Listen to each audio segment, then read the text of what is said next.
Hello friends, welcome back to our channel maths and science trick and toys. आज આપણે જોઈશું ધોરણ 6 પ્રકરણ 2 વસ્તુઓના જૂથ બનાવવા, જેમાં અગાઉના વિડીયોમાં આપણે જોયું દેખાવ, જેમાં આવશે ચળકાટ ધરાવે અને ચળકાટ ન ધરાવે। આજના વિડીયોમાં આપણે જોઈશું પારદર્શકતા, જેમાં ત્રણ અલગ અલગ વિભાગો છે: પારદર્શક પદાર્થ, અપારદર્શક પદાર્થ અને પારભાષક પદાર્થ। તો સૌપ્રથમ આપણે માહિતી મેળવીશું પારદર્શક પદાર્થ।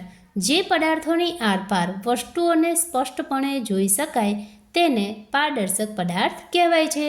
દાખલા તરીકે પાણી, કાચ, હવા, પારદર્શક પ્લાસ્ટિક, ચશ્માનો કાચ વગેરે પારદર્શક પદાર્થો છે। એટલે કે જે પદાર્થની આરપાર આપણે જોઈ શકીએ એને આપણે પારદર્શક પદાર્થ કહીએ છીએ।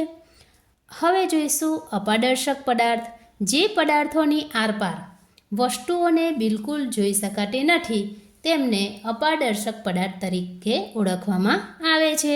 ઉદાહરણ તરીકે લાકડું, લોખંડ, ઈંટ, પથ્થર, કાગળ, ધાતુ, ખીલી, પેન્સિલ વગેરે અપારદર્શક પદાર્થો છે। ત્યાર પછી છે પારભાષક પદાર્થ।